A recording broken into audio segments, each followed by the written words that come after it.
Bima Pub, urahisi wa maisha. Kwa sababu ya kesi ambayo nimefunguliwa na mtu anayeitwa Bwana kuwa nimemkashifu na kumshushia heshima mbele ya jamii kwa vile eti nimezungumzia sakata la IPTL, na ameomba mahakama mbali na mambo mengine nimlipe mabilioni ya fedha. Tuhuma hizo za Bwana Seti kwanza si za kweli, kwa sababu sijamkashifu na wala kumshushia heshima. Lakini mimi nampongeza sana na kumshukuru kwa ujasiri wake wa kunishtaki, kwa sababu kesi hii itatoa fursa ya kumaliza jambo hili linaloweka wingu kwa muda mrefu sana katika taifa letu. Lakini pia kesi hii itanipa nafasi ya kuweka ukweli wote wazi na mwisho kuufukia kabisa huu mzoga unaoitwa sakata la IPTL.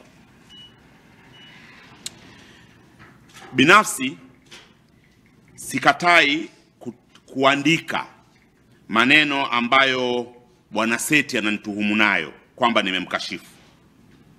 Maneno hayo niliandika na kuchapishwa katika akaunti yangu ya X, zamani Twitter, na maneno yale yanaakisi picha halisi na yenye ukweli wa jambo zima hili la IPTL. Pili, maneno haya mimi niliongea kwa nia njema kabisa ya kutaka kupata ufumbuzi wa sakata hili. Na tatu, maneno yale nimeyasema kwa vile mimi nilibahatika kuwa mwenyekiti wa kamati ya bunge ya hesabu za serikali PAC iliyoshughulikia sakata la IPTL, kama mnakumbuka wakati ule maarufu kama sakata la escrow. Hivyo nilitumia privilege hiyo kuwaeleza Watanzania wenzangu ukweli wa jambo hili.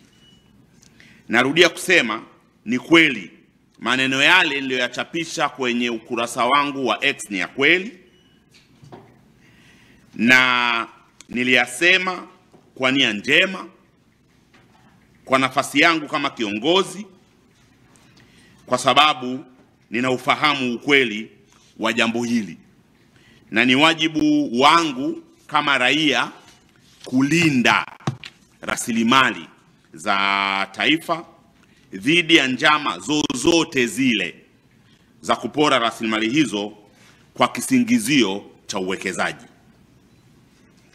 Sasa mimi nitakwenda mahakamani na namwambia Bwana Seti tukutane mahakamani, na nitajibu madai dhidi yangu na kuitumia kama fursa nafasi hiyo adhimu kabisa kueleza ukweli wa kadhia hii, kwamba moja, taarifa zote nilizochapisha katika ukurasa wangu wa X ni sahihi na ni tafsiri ya kesi mbalimbali zilizoamuliwa na Mahakama Kuu, Mahakama ya Rufani, pamoja na mahakama na mabaraza ya kimataifa juu ya umiliki na uhalali wa IPTL. CAG, kile kitabu cha mashirika ya umma, kuna kurasa 2 zinaelezea jambo hili tu.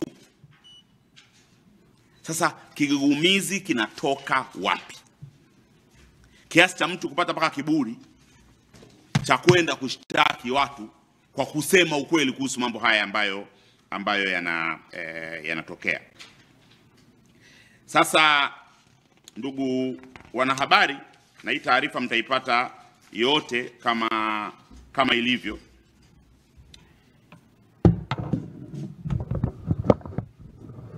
Nimewaorodheshea kesi zote ambazo zimefanyiwa maamuzi, kuanzia hizo kesi za mahakama ya rufani, mahakama kuu, kesi hizo za Standard Chartered ambazo wamekuwa wakishtaki serikali yetu. Kuna kesi ambayo Standard Chartered wameambiwa sisi tuwalipe dola milioni 185. Kuna kesi ambayo inatakiwa tuwalipe Standard Chartered dola milioni 168, na hizi fedha zote ni fedha za walipa kodi. Inabidi serikali ikae ijadiliane namna gani ya kumalizana.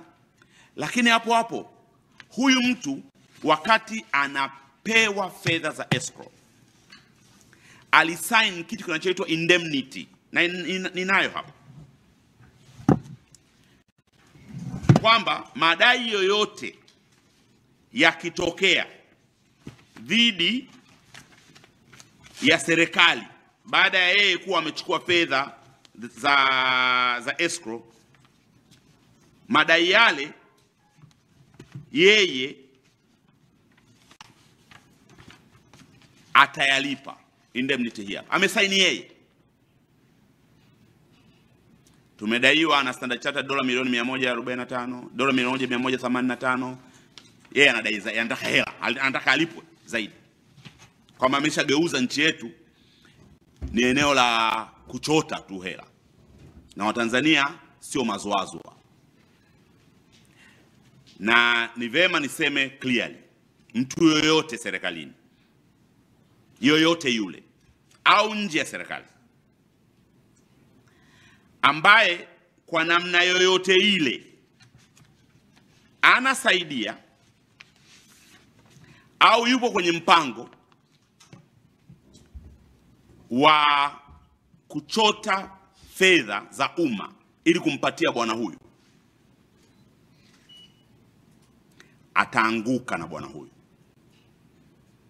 Katika historia ya IPTL toka wameanza, hajawahi kupona mtu yoyote ambaye amejihusisha na IPTL toka mwaka 1995, awe ni waziri, awe ni katibu mkuu, awe ni nani, hawajawahi kupona.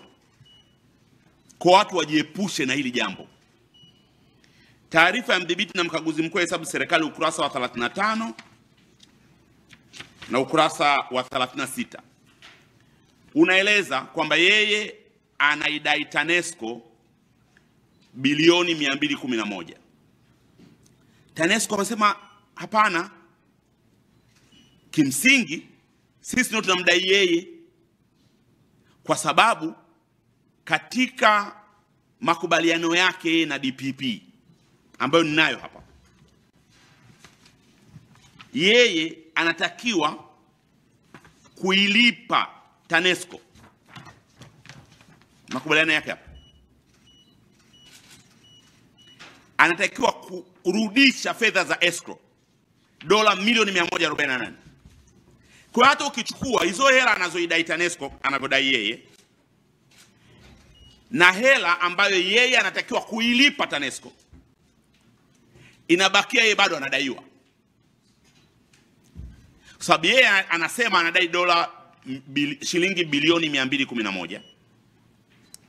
Yeye kwa mujibu wa makubaliano ya kisheria yaliyosajiliwa mahakamani, anatakiwa kuilipa TANESCO zaidi ya shilingi bilioni 400.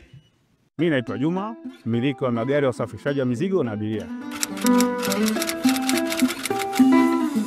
Natumia BimaPapp kwa sababu inaruhusu kuweka TIN namba yangu wakati wa kununua bima.